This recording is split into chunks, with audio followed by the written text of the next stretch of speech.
같이 보실 말씀은 열왕기하 10장 1절로 13절까지의 말씀입니다.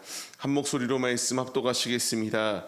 아합의 아들 70명이 사마리아에 있는지라 예후가 편지들을 써서 사마리아에 보내서 이스라엘 귀족들 곧 장로들과 아합의 여러 아들을 교육하는 자들에게 전하니 일러스되 너희 주의 아들들이 너희와 함께 있고 또 병거와 말과 견고한 성과 무기가 너희에게 있으니 이 편지가 너희에게 이르거든 너희 주의 아들들 중에서 가장 어질고 정직한 자를 택하여 그의 아버지의 왕자에 두고 너희 주의 집을 위하여 싸우라 하였더라. 그들이 심히 두려워하여 이르되 두 왕이 그를 당하지 못하였거든 우리가 어찌 당하리요 하고 그 왕궁을 책임지는 자와 그 성읍을 책임지는 자와 장로들과 왕자를 교육하는 자들이 예후에게 말을 전하여 이르되 우리는 당신의 종이라 당신이 말하는 모든 것을 우리가 행하고 어떤 사람이든지 왕으로 세우지 아니하리니 당신이 보기에 좋은 대로 행하라 한지라.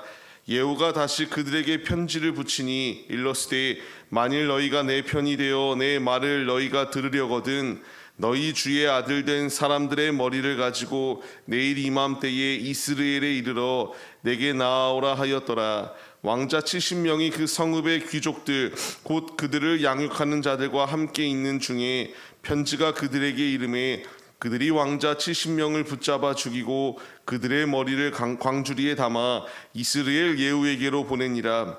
사자가 와서 예후에게 전하여 이르되 그 무리가 왕자들의 머리를 가지고 왔나이다. 이르되 두 무더기로 쌓아 내일 아침까지 무더기에 두라 하고 이튿날 아침에 그가 나가 서서 뭇 백성에게 이르되 너희는 의롭도다. 나는 내 주를 배반하여 죽였거니와 이 여러 사람을 죽인 자는 누구냐. 그런즉 이제 너희는 알라. 곧 여호와께서 아합의 집에 대하여 하신 말씀은 하나도 땅에 떨어지지 아니하리라. 여호와께서 그의 종 엘리야를 통하여 하신 말씀을 이제 이루셨도다 아니라. 예후가 아합의 집에 속한 이스라엘에 남아있는 자를 다 죽이고 또 그의 귀족들과 신뢰받는 자들과 제사장들을 죽이되 그에게 속한 자를 하나도 생존자를 남기지 아니하였더라. 예후가 일어나서 사마리아로 가더니 도중에 목자가 양털 깎는 집에 이르러 예후가 유다의 왕 아하시아의 형제들을 만나 묻되 너희는 누구냐 하니 대답하되 우리는 아하시아의 형제라. 이제 왕자들과 태우의 아들들에게 문안하러 내려가는도라 하는지라. 아멘. 할렐루야. 오늘도 예배의 자리 가운데 모이신 성도님들 주님의 이름으로 환영하고 축복합니다. 오늘 같이 나눌 말씀의 제목은 주의 말씀에 순종하라 라는 말씀의 제목 가운데에서 은혜를 나누도록 하겠습니다. 하나님의 말씀에 순종한다는 것은 참으로 중요합니다. 하나님께서 우리에게 삶의 목적을 부여하시고 삶의 자리 가운데 살아갈 수 있도록 인도하여 주시는 것이 하나님의 말씀과 하나님의 통치하심대로 삶을 살아가기를 원하시는 분명한 뜻이 내포되어져 있기 때문에 우리에게는 주님의 말씀을 순종하여 나아가는 것이 참으로 중요합니다. 예후는 하나님의 말씀에 순종하여서 왕들을 이와 같이 심판하고 이제 그 이세벨을 심판하였으며 이제 마지막 남은 아합의 잔재들을 제거하기 위하여 말씀에 즉각적으로 순종하여 움직였던 것을 발견할 수 있게 됩니다. 잔재들을 제거해야 될 분명한 이유는 우리가 음식에 곰팡이가 조금 피었을 때를 생각해 봐야 됩니다. 처음에는 조금이지만 이 음식에 핀 곰팡이를 그냥 방치해 두기 시작하면은 이 곰팡이가 덕지덕지 붙기 시작하여 온 음식을 뒤덮고 맙니다. 우리에게 필요한 것은 이 곰팡이를 도려내고 제거해야 된다는 것을 주님이 분명히 말씀하세요. 그렇기 때문에 1절 말씀을 통하여 이제 아합의 아들 70명을 치기 위하여 예후가 신속히 움직이기 시작합니다. 이 70명의 아들들을 보호하고 있는 이들에게 편지를 보내요. 너희가 왕을 세워서 대적해 보아라. 아무리 대적해도 상관없다라는 것을 이렇게 말하기 시작합니다. 이 말을 들었던 이들은 싸울 의지가 전혀 없습니다. 이미 두 명의 왕이 죽었기 때문에 자신들이 어찌 대적할 수 있을까 이렇게 두려워하여 그 예후를 왕으로서 받아들이겠노라고 하였던 결단이 그들에게 있었습니다.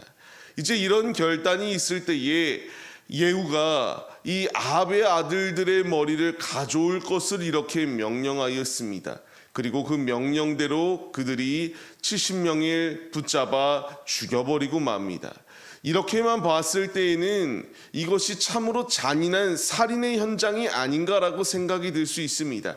하지만 앞서 말씀드렸던 것처럼 죄악의 부분들은 그냥 방치해서는 안 됩니다. 그 적절한 예가 이제 모세가 가나안 땅에 들어갈 때에 모든 이방 족속을 진멸하라는 하나님의 명령에 이렇게 나아가야 됐지만 이스라엘이 이제 잔존 세력들을 남겨놓게 됩니다. 다 진멸하지 아니하여 결국 그 연약하였던 부족들 가운데서 골리앗이라고 하는 장수가 나오게 되고요. 그것으로 끝이 아니라 그들의 문화와 그들의 그 우상들이 이렇게 적셔지기 시작하여서 이스라엘을 끊임없이 곤경에 빠뜨렸기 때문에 이 잔존 세력들을 남겨두는 것이 이처럼 위험하다라는 것을 주님이 말씀해 주고 계세요. 아합의 아들들을 이와 같이 제거해야 될 분명한 이유는 하나님이 말씀하신 것이었기 때문입니다. 하나님께서 아합에게 임할 저주, 그리고 그것이 그의 아들들에게 후손들에게 임할 것이다라고 주님이 약속하신 말씀의 성취입니다.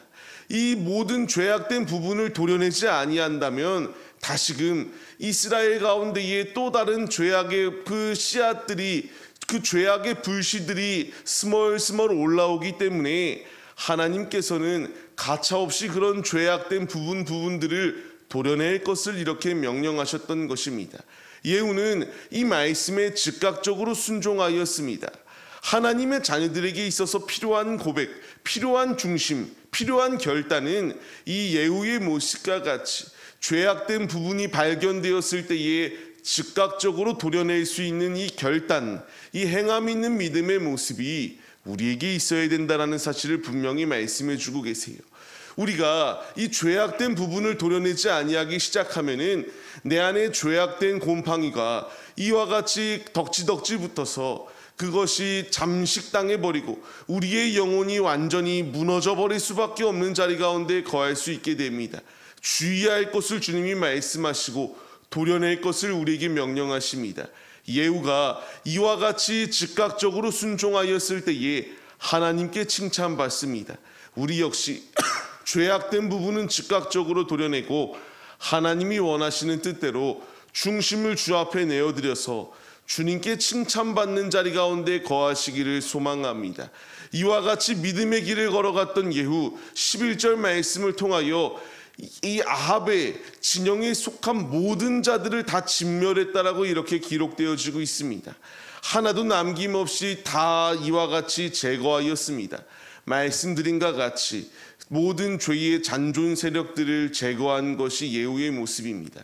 이제 우리가 신속히 주님의 일을 하기로 결단하였다면은 모든 죄의 잔재들을 제거해야 마땅합니다. 이것이 하나님이 원하시는 뜻이요 하나님의 기쁘시게 해드릴 수 있는 믿음의 모습이다라는 사실을 잊지 마시며 예후가 이와 같이 순종하여 주님의 길을 걸어갔듯 우리 역시 주님의 말씀에 순종하여 나아가시기를 바랍니다. 거듭 말씀드린처럼 하나님의 말씀은 모든 말씀을 이루어 가십니다. 10절 말씀을 보시게 되면은 아합의 집에 하신 말씀이 그대로 이루어졌다. 엘리야를 통하여 하신 말씀이 이제 이루셨다라고 이렇게 말씀이 기록되어져요. 하나님은 하나님의 말씀을 그대로 이루어 가십니다. 하나님의 자녀들에게 필요한 것은 하나님의 통치하심을 신뢰하며 믿음으로 주 앞에 중심을 내어드릴 수 있는 이 믿음, 이 결단이 우리에게 있어야 한다는 것을 말씀해 주고 계십니다. 하나님은 순종하는 자들을 통하여 말씀을 이루어 가시고 주님의 뜻을 이루어 가십니다. 간절히 바라옵기는 삶을 시작하는 우리의 모습들, 하나님의 말씀에 전적으로 순종하여 예후와 같이 주님께 귀히 쓰임 받을 수 있는 하나님의 자녀들이 바로 우리의 모습이 되시기를 바랍니다. 말씀을 기억하시며 죄악된 모든 부분들은 즉각적으로 제거하기에 힘쓰시고 오직 하나님의 말씀에 신뢰하며 하나님의 말씀에 온전히 우리의 삶을 맡겨드려 주님이 예비하여 주신 승리의 축복을 차지하시는 하나님의 자녀들의 모습이 바로 우리 모두의 모습이 되시기를 주님의 이름으로 간절히 축원합니다.